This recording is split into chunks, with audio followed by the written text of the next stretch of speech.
Hello everyone. आज हम लोग देखेंगे फिलिक्स इंडस्ट्रीज का Q1 FY 27 में जो रिजल्ट है उसको हम लोग आज एनालिसिस करेंगे। रिजल्ट देखेंगे, बिजनेस समझेंगे पहले, फिर रिजल्ट देखेंगे, फिर क्या करेंगे, फॉरवर्ड कैलकुलेशन करेंगे क्योंकि पीपीटी दिया नहीं है और तुम्हारा कॉन कॉल भी हुआ नहीं है। ठीक है, मेनली उनका हाफ ईयरली में होगा, एसएमई कंपनी है तो मेरा को कोई इशू नहीं है उसमें। हम लोग क्या करेंगे, मेनली बिजनेस समझ लेते हैं एक बार। इधर आ जाओ। बिजनेस आप अगर इधर आके देखोगे ना, इसका बिजनेस बहुत अच्छा है। यहाँ पे ट्रीट करता है वो लोग वेस्ट वाटर को, रिसाइकिल करता है वेस्ट को, ठीक है, रिकवर करता है वैल्यूएबल मेटल्स और कॉम्प्लाई करता है विद एनवायरमेंट रेगुलेशन वगैरह, जो कि सही है। तो जो कि सही है, इनका बिजनेस वगैरह देखोगे ना तो बहुत डाइवर्सिफाइड बिजनेस वगैरह भी है उनका, जो कि सही है। और उनके पास वो जीरो लिक्विड डिस्चार्ज वाला भी है, जिसमें क्या करते हैं, टेक्नोलॉजी मेनली क्या करते हैं, रिसाइकिल करता है ऑल वेस्ट वाटर्स। ठीक है, वो बहुत अच्छा टेक्नोलॉजी है उनके पास, जो कि देखते हैं वेस्ट ऑयल को भी रिफाइनिंग करता है। ठीक है, क्या करता है, कन्वर्ट करता है जो यूज्ड ऑयल होता है, reusable base oil and fuels, मतलब जो वेस्ट हो जाता है ऑयल उसको भी यूजेबल हो पाए, वो वहां जगह जो वेस्ट ऑयल है ना, जो उसको सोचा हम लोग कोई यूज नहीं कर रहा उसको भी लेके आएगा और यूज कर पाए इस स्थिति में वो ला देगा। ठीक है, उस सिचुएशन में वो ला देगा और मेटल रिसाइकलिंग वगैरह करेगा। एसिड रिक्लेमिनेशन मतलब वो जो इंडस्ट्रियल जो एसिड्स होता है, वो सोचो वो फिर से रीयूज कर पाए, वैसा जगह पे सिचुएशन पे वो ला पाए, उसको करने का कोशिश करता है। तो बहुत अच्छा मतलब टेक्नोलॉजी बोलूँगा, बहुत अच्छा मतलब बिजनेस वगैरह है उनके पास। और वर्टिकल्स वगैरह भी, जहाँ waste and waste water treatment होता है, वेस्ट ऑयल रिसाइकलिंग होता है, ठीक है, हैजार्डियस वेस्ट मैनेजमेंट, फिर metals recycling, plastic recycling, acid reclamation, जो कि बहुत अच्छा मतलब डाइवर्सिफाइड भी है और बहुत इंपॉर्टेंट जगह काम करता है, जो कि फ्यूचर में दिखता है कि ये सब जगह में काम होगा। जैसे जैसे धीरे धीरे पॉल्यूशन और बढ़ रहा है, ऐसे भी बहुत पॉल्यूशन है, और जैसे और पॉल्यूशन बढ़ेगा तो ये सब जगह में काम बढ़ेगा फ्यूचर में। ठीक है, ये सब हुआ कुछ। ओमान गवर्नमेंट के साथ काम करता है, रिफाइनरी कॉन्ट्रैक्ट्स बना के ऑयल जो होता है वेस्ट ऑयल उसको मतलब ये करने में, ठीक है, उसको रिफाइन वगैरह करने में, रिफाइन वगैरह तो नहीं करते। तो वही वेस्ट ऑयल जो होता है ना, उसको एक अच्छा सिचुएशन में ला के दे पाए, वो वाला काम के लिए ओमान गवर्नमेंट के साथ काम करते हैं, क्योंकि वही मिलता है। और इंडस्ट्रियल क्लाइंट के साथ काम करता है, pharma, chemical, food processing, steel and oil and gas. ये लोग ही तो मतलब मैक्सिमम जो पॉल्यूशन होता है इन लोगों के जो प्रोडक्ट्स होते हैं उससे ही आता है, तो इन लोगों के साथ काम करेगा वो, जो कि ऑब्वियस है। ठीक है, और government lake environmental infrastructure project वगैरह भी मिलता है, जो कि सही है। आप अगर इधर के देखोगे ना, वेस्ट ऑयल का उनका 40 टन पर डे, हाँ, वेस्ट ऑयल का 40 टन पर डे का आता है करंट कैपेसिटी, जो कि आपका फ्यूचर में उन लोगों का कहना है कि ओवर टाइम हम लोग 100 टन पर डे कर सकते हैं। तो उनका लगता है ये वेस्ट ऑयल वाला जो है ना, उसके डिमांड वगैरह अच्छा है। ठीक है, जो कि सही है। वेस्ट वाटर जो ट्रीटमेंट करता है वो 17+ मिलियन लीटर्स पर डे है, जो कि मतलब ह्यूज थिंग है। और हैजार्डियस वेस्ट वगैरह है जो 50 टन पर डे में करता है। और वेस्ट टू एनर्जी ये भी एक ला रहा है, जिसमें वेस्ट वगैरह जो होता है उससे एनर्जी जनरेट करेगा, जो कि 175 किलोवाट होगा, जो कि एक नया वर्टिकल खुल रहा है उनके साइड से। मेटल रिसाइकलिंग है, वो कहना है कि यूनिट ऑपरेशनल है और एक्सपेंशन है, एक्सपेंशन करना है, और कैपेक्स के लिए 20 से 25 करोड़ आपका लगेगा। ठीक है, बेस्ड ऑन डिमांड वगैरह वो लोग करेंगे, तो देखते कैसे करके वो लोग करते हैं। और oil capacity expansion only after sustainable high utilisation, उनका कहना है जो अभी जो कैपेसिटी है ना उसका अच्छे से यूटिलाइजेशन करेंगे, यूटिलाइजेशन जब अच्छे से हो जाएगा उसके बाद हम लोग जो ऑयल वाला कैपेसिटी है उसको और भी बढ़ाएंगे।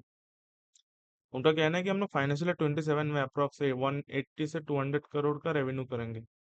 तो आप अगर इधर आओ, अप्रॉक्स हम देख पा रहे 102 करोड़ का था, तो 80-90%, सॉरी, 200 करोड़ ना, तो 90%, अप्रॉक्स 90 से 100% का उन लोग का टारगेट है कि हम लोग करेंगे ऐसा ग्रोथ।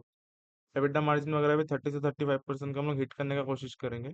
ऑयल बिजनेस देखोगे तो वो कंट्रीब्यूट करेगा अप्रॉक्स 60 से 70 करोड़, तो जो कि सही है, बहुत मेजर ग्रोथ ड्राइवर है उनका। ठीक है, डाइवर्सिफाइड भी है, तो बहुत जगह से रेवेन्यू आएगा। और इंक्रीज, इनका कहना है कि इंक्रीज कंट्रीब्यूशन होगा from recurring income, recurring revenue and international operations. ठीक है, ये पॉइंट याद रखना, इसको मतलब काम आएगा। ठीक है, लॉन्ग टर्म जो बीओ और बीओटी और ऑपरेशन है, हाँ अच्छा ठीक है। उन्होंने कहा लॉन्ग टर्म कॉन्ट्रैक्ट वगैरह करते हैं, उससे हमको पाइपलाइन वगैरह मिलता है। बीओ क्या मतलब क्या होता है, बिल्ड ओन एंड ऑपरेट।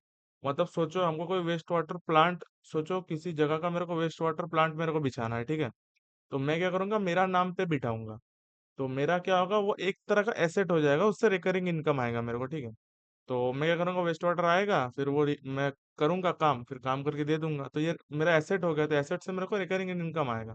ये ईपीसी वाला काम नहीं है कि हाँ भाई बना के फिर हैंड ओवर कर दिया। ठीक है, तो ये मैं एसेट ओन कर रहा हूँ। ठीक है, और बीओटी मतलब क्या, उसमें सोचो 10 साल का कोई कॉन्ट्रैक्ट हुआ, ठीक है। इसमें हम लोग क्या करेंगे, पहले हम अपना नाम पे बनाएंगे और 10 साल हम यूज करेंगे, उससे रेवेन्यू वगैरह लेंगे, फिर क्या करेंगे वो एसेट को हम किसी पार्टी को बेच देंगे, ठीक है। तो ये हुआ BOT, build own operate then transfer कर देते हैं, ठीक है। और दूसरा क्या है, वो ऑपरेशन और मेंटेनेंस वगैरह का काम है उसकी वजह से। तो और कुछ है नहीं उनका ना, स्ट्रॉन्ग पाइपलाइन है तुम्हारा waste water, oil recycling recycling, metal recycling और एसिड रिक्लेमेशन में। ये देखते कैसे करके वो लोग करते हैं, ठीक है। ये उनका कुछ बिजनेस था जो आपको समझना था, इसमें आते हैं। रेवेन्यू फ्रॉम ऑपरेशंस इधर क्या होगा, ईयर ऑन ईयर दिया नहीं ना, इधर ईयर ऑन ईयर इधर देख लेते हैं, ठीक है। तो आप इधर आके देखोगे ना, रेवेन्यू फ्रॉम ऑपरेशंस तुम्हारा ये क्या है, रुपीज इन कहाँ कुछ दिया है, रुपीज इन लैक्स की क्या, रुपीज इन लैक्स है, ठीक है। तो ये तुम्हारा हुआ 28.2 करोड़ का रेवेन्यू हुआ इस बार, ठीक है। जो कि पिछला बार था 20 करोड़ का।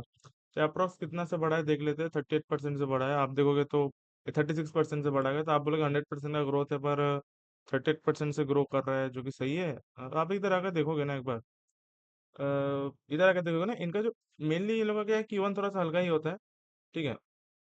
पर इधर आके देखो आप, जून 25 में ना इन लोगों का अप्रोक्स 20.6 करोड़ का रेवेन्यू आया था, ठीक है। अगर हम मार्च 25 में जाए, वो 12.9 है, तो मेरे को क्या दिख रहा है, ये Q1 का जो बेस है ना वो बहुत बड़ा है, आप ऐसे देखो, ठीक है। आप ऐसे ईयर ऑन ईयर कंपेयर तो कर सकते हो, पर मेनली क्या है, हमको देखना पड़ेगा बेस कितना बड़ा है। तो मेरे को लगता है Q1 में कुछ ज्यादा प्रोजेक्ट्स वगैरह एग्जीक्यूट कर पाए वो लोग, तो उसको वैसे रेवेन्यू वगैरह रिकॉग्नाइज हुआ है जून 25 में। तो मेरे को लगता है कि बेस बहुत बड़ा है, इसको वजह से आपको दिख रहा है कि 38% का ग्रोथ है। पर आप अगर उनका जो ये है ना, इधर आओ, उनका जो अप्रोक्स 180 करोड़ का जो है इनका, ठीक है, रेवेन्यू, अगर मैं उसको पकड़ के चलूँ ना, क्या है, कितना है, 28 आया ना, 28 डिवाइडेड बाई तुम्हारा 180 अगर मैं करूँ, तो अप्रोक्स 15.5% का रेवेन्यू जो टारगेट है उसका वो लोग रिकॉग्नाइज कर चुके हैं। तो मेरे को लगता है डिसेंट रिजल्ट है, मतलब इतना तो आपको लाना ही था, और इतना आप लाए हो, ठीक है। 15 से 20% Q1 में, ओके, मतलब डिसेंट है, मैं नहीं बोलूंगा एकदम बहुत एकदम, हाँ एकदम अलग ही रिजल्ट आ गया, एकदम ही खराब एकदम ही अच्छा, मैंने बोला डिसेंट रिजल्ट है, ठीक है। हमको धीरे धीरे H1 के बाद जो कौन कौन होगा वो देखना पड़ेगा। H2 मेनली उन लोग का बहुत हेवी होता है, ठीक है, तो वो देखना पड़ेगा कैसे करके एग्जीक्यूट करते हैं। मेरे को लगता है डिसेंट रिजल्ट है, ना खराब बोलूंगा ना अच्छा बोलूंगा, मतलब डिसेंट है, ठीक है भाई। इतना तो करना ही था आपको, इतना आपने किया है, तो मैं कुछ तारीफ कर ही नहीं सकता इसमें आपका, ठीक है। जो मेरे को लगा सही है, अदर इनकम वगैरह भी थोड़ा सा बड़ा है, ठीक है। अच्छा ठीक है, इधर आओ, अदर इनकम वगैरह भी बढ़ा है। अब देखो कॉस्ट ऑफ मटेरियल, मटेरियल का तो purchase of stock in trade वगैरह क्या है, purchase of stock in trade थोड़ा सा बढ़ा है, जो कि सही है। चेंज इन्वेंट्री देखो ना, इनकी इन्वेंट्री बन गया, अप्रोक्स तुम्हारा 1.1 करोड़ का इन्वेंट्री है। तो मेरे को लगता है कि माल वगैरह जो बनाया था शायद कुछ इन्वेंट्री बच गया होगा, ठीक है, तो इन्वेंट्री पॉजिटिव में है ना। तो मेरे को लगता है थोड़ा इन्वेंट्री बच गई, इससे रेवेन्यू रिकॉग्नाइज नहीं होगा, तो ठीक है। एम्प्लॉय कॉस्ट वगैरह देखोगे तो वो बढ़ा है, अप्रोक्स 3 करोड़ से 3.3 करोड़ का हुआ है एम्प्लॉय कॉस्ट। और फाइनेंस कॉस्ट वगैरह भी बढ़ा है, जो कि नॉर्मल है, ठीक है। अप्रोक्स कितना हुआ है, 0.7 से 0.9, तो अप्रोक्स 77 लाख से तुम्हारा 97 लाख का हुआ है, फाइनेंस कॉस्ट बढ़ेगा ही। मैं बताता हूँ एक एक करके। और डिप्रिसिएशन कॉस्ट वगैरह क्या है, डिप्रिसिएशन कॉस्ट वगैरह देखो ह्यूज बढ़ा है, 41 लाख से तुम्हारा 91 लाख, ठीक है। और अदर एक्सपेंसेस वगैरह देख लेते हैं, वो भी बढ़ा है, ठीक है। तो आपको क्या दिख रहा है, इधर डिप्रिसिएशन कॉस्ट बढ़ा है, फाइनेंस कॉस्ट बढ़ा है, एम्प्लॉय कॉस्ट बढ़ा है, ठीक है। तो आपको क्या दिख रहा है, ये लोग जो बोले थे ना हम लोग जो रिकरिंग इनकम है उसमें जाएंगे, तो रिकरिंग इनकम में क्या होता है, आपको तो एसेट बनाना पड़ेगा। एसेट आप बनाओगे फिर उससे ना डेप्रिसिएशन चार्ज करोगे। तो इनका एसेट वगैरह बन रहा है, उसको वैसे लोग डेप्रिसिएशन चार्ज कर, तो एसेट अगर आप बनाओगे तो डेप्रिसिएशन चार्ज करोगे। एसेट आप अगर बनाओगे तो आपको लोन लेना पड़ेगा, तो लोन लोगे तो आप फाइनेंस कॉस्ट दोगे। तो वो लोग जो बोले थे ना हम लोग रिकरिंग रेवेन्यू में ध्यान देंगे, इधर मैंने बताया आपको, कहाँ गया, लास्ट लाइन ही तो बताया मैंने। हाँ। Increasing contribution from recurring income, recurring income कहाँ आएगा, जहां तक आप लॉन्ग टर्म कॉन्ट्रैक्ट करोगे, लॉन्ग टर्म कॉन्ट्रैक्ट आप कहाँ करोगे, या तो आप बिल्ड ओन एंड ऑपरेट करोगे, बीओ वाला, और बिल्ड ओन एंड ऑपरेट और ट्रांसफर करोगे, जिस जो भी करोगे इन दोनों में आपको तो क्या करना पड़ेगा, एसेट बनाना पड़ेगा। एसेट बनाने के लिए आपको लोन लेना पड़ेगा, तो लोन लोगे तो फाइनेंस कॉस्ट बढ़ेगा, और डेट वगैरह उठाओगे। और फिर क्या है, तुम्हारा डिप्रिसिएशन वगैरह फिर लगेगा, तो आप देखो डिप्रिसिएशन ज्यादा बढ़ गया, मतलब उनका एसेट वगैरह बड़ा होगा, ठीक है। जो कि सही है, जो कि नॉर्मल है, ठीक है, डिप्रिसिएशन वगैरह बढ़ा है।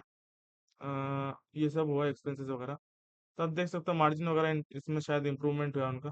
ईपीसी से तो आप अगर बिल्ड ऑन ओन मॉडल पे जाओगे ना, उसका डेप्रिसिएशन चार्ज होगा, पर आपका क्या मार्जिन वगैरह बढ़ेगा, क्योंकि आप खुद से बना रहे हो, उसमें मार्जिन बहुत मिलता है, ठीक है। अगर ईपीसी करोगे तो ईपीसी का कॉस्ट ज्यादा होता नहीं है, ठीक है।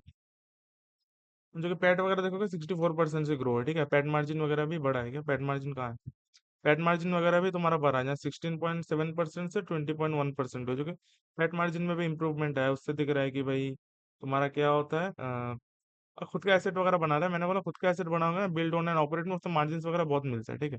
rather देन तुम ईपीसी का काम करोगे, ठीक है, जिसमें मार्जिन कम मिलता है रिलेटिवली, उससे कंपेयर करोगे तो पैट वगैरह देखोगे, इसीलिए 3.4 करोड़ से 5.6 करोड़ हुआ है, तो अप्रॉक्स 64% से जंप हुआ है हमारा कॉन्सोलिडेटेड रेवेन्यू। सर रेवेन्यू वगैरह भी तो देखोगे उधर बेस बहुत बड़ा था ना, तब ऐसे तो आपको देखना है। ये मेरे को कुछ समझ में आया, जो कि सही लगा मेरे को। रिजल्ट वगैरह तो डिसेंट है, मैंने बोला ना।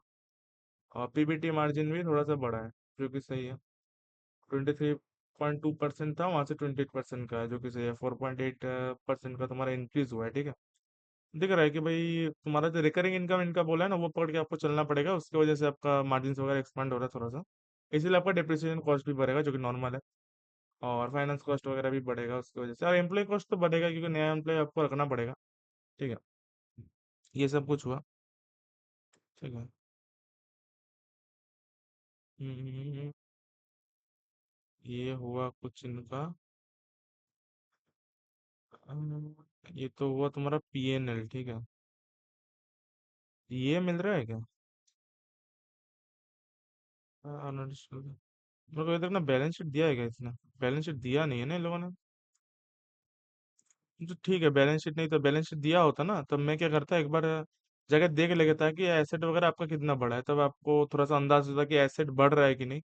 तो उसके हिसाब से डिप्रिसिएशन चार्ज हो रहा है, तो मेरे को और थोड़ा सा कंफर्मेशन मिल जाता, और कुछ नहीं तो नहीं है। पर मेरे को तो एजम्पशन मेरे को वही लग रहा है, वही होगा कि रिकरिंग उन्होंने बोला ही जाएगा, तो रिकरिंग में वो लोग एसेट बनाएंगे, फिर ना रिकरिंग इनकम आएगा उससे। तो ठीक है, डिप्रिसिएशन वगैरह इसलिए बढ़ा है, फाइनेंस कॉस्ट बढ़ेगा, एम्प्लॉय कॉस्ट बढ़ेगा, जो कि नॉर्मल है। ठीक है, रिजल्ट मैंने देखना, रिजल्ट मैंने बोला डिसेंट है, ठीक है, डिसेंट। ना एकदम एकदम ज्यादा, ना एकदम खराब। बोलूंगा हाँ भाई, खराब से क्या है, डिसेंट किया आपने, कि इतना आपको करना था, इतना आपने किया है। तो मैं करूँ क्या करूंगा, मेरे को देखना है कि H1 के बाद जो कॉन कॉल होता है उसमें क्या बातचीत होता है, ठीक है। आपको जो कैपेसिटी वगैरह आपको बढ़ाने को बोल रहा था, डिमांड वगैरह आप देखोगे, वो सब देखो क्या हो रहा है, वो हमको जानना है, ठीक है। अगर इधर आके देखोगे ना, तो मेरे को लगता है कि 180 से 200 टोटल कर सकते हैं, जिस हिसाब से रेवेन्यू आया Q1 में, ठीक है। अप्रोक्स 28 करोड़ का है, तो 15.5% के लोग रेवेन्यू रिकॉग्नाइज कर चुके हैं, जो उनका टारगेट है। अगर मैं 180 को पकड़ के चलूँ, ठीक है, और जो कि ग्रोथ हो रहा है अप्रोक्स 76 से 96% का ग्रोथ। और पैट मार्जिन मैंने 19% का पकड़ा है, क्योंकि पैट मार्जिन का कितना था, मैंने थोड़ा कंजर्वेटिव भी पकड़ा है। पैट मार्जिन कितना था, अप्रोक्स 20% का था, मैंने 19% पकड़ा है, थोड़ा सा कंजर्वेटिव में होकर चल रहा हूँ। जो कि ठीक है, कंजर्वेटिव थोड़ा चलना ही पड़ेगा। और 9% उसके वजह से 34.2 करोड़ से 38 करोड़ का होता है तुम्हारा रेवेन्यू, ठीक है। रेवेन्यू कह रहा हूँ, सॉरी, पैट होता है। तो पैट ग्रोथ होगा तो 90 से 111% का होता है पैट ग्रोथ। करंट भी तुम्हारा 16.3 है, तो उसके हिसाब से पेग बनता है 0.18 से 0.14, जो कि मतलब मैं क्या बोलूँ, एक पिक के बहुत ही नीचे है, ठीक है। और तुम्हारा फॉरवर्ड पी वगैरह क्या है, 9.5 से 8.6। तो वैल्यूएशन तो मेरे को कुछ बोलना ही नहीं है, ठीक है। वैल्यूएशन वगैरह बहुत ही मतलब डिसेंट है, मतलब इससे क्या ही बोलूँ और मैं। और एसएमई में ऐसे कंपनी से आपको मिलेंगे, ठीक है, आप अगर ढूंढोगे एसएमई में तो मिलता है। ये हुआ कुछ बात। तो रिजल्ट मेरे को डिसेंट लगा है। और मेरे को लगा है कि वो लोग जो रिकरिंग इनकम है उसके तरफ जा रहा है, तो एसेट वगैरह बना रहे हैं, तो उसके बाद डेप्रिसिएशन कॉस्ट बढ़ेगा। फिर तुम्हारा क्या होगा, ये होगा ना, डेप्रिसिएशन कॉस्ट इधर बढ़ा है ना, आपको मैंने दिखाया, स्टैंड अलोन है ना ये वाला, इधर आओ। हम्म, जैसे हम लोग देखिए डेप्रिसिएशन कॉस्ट वगैरह बढ़ा है, जो कि नॉर्मल है, बढ़ेगा ही डेप्रिसिएशन। और फाइनेंस कॉस्ट वगैरह भी बढ़ेगा। आप अगर देखोगे ना, मतलब क्वार्टर ऑन क्वार्टर, मतलब क्वार्टर ऑन क्वार्टर, मतलब Q4 ओवर तुम्हारा Q1, Q4 फाइनेंशियल 26 के कंपेयर करोगे तुम्हारा Q1 FY 26, तो उसमें भी देखोगे डेप्रिसिएशन वगैरह बढ़ा है। तो इससे और कंफर्म होता है कि वो लोग एसेट वगैरह बना रहे होंगे, ठीक है। फाइनेंस कॉस्ट वगैरह बढ़ेगा, जो कि नॉर्मल है। क्योंकि मेरे को दिख रहा है कि भाई हाँ, इसमें क्या हो रहा है, एसेट वगैरह लोग बढ़ाने, रिकरिंग इनकम का बनाने का कोशिश करो, उससे मार्जिन वगैरह इनको मिलेगा। और अच्छा, और तुम्हारा क्या है, ग्रोथ है इस सेक्टर में, इटसेल्फ ही ग्रोथ है ना। अब देखो ये सब प्रॉब्लम्स तो मतलब देश में हो बाहर में हो, प्रॉब्लम्स तो है पॉल्यूशन वगैरह का, ठीक है। उसको अगर ये लोग अच्छे से सॉल्व कर पाए तो क्यों रिवर्ट किया नहीं जाएगा, ठीक है। देखते हैं अब क्या होता है इसमें, ठीक है। बिजनेस मेरे को सही लगा है, रिजल्ट मेरे को डिसेंट लगा है, और देखते हैं क्या होता है। और फॉरवर्ड कैलकुलेशन मैंने दिखा दिया। तो अभी तो क्या था, फिलिक्स इंडस्ट्रीज के लिए इतना ही था, ठीक है। मेरा बहुत अच्छा लगा। फिलिक्स इंडस्ट्रीज इंडस्ट्रीज के लिए इतना ही था। Thank you for watching. ठीक है।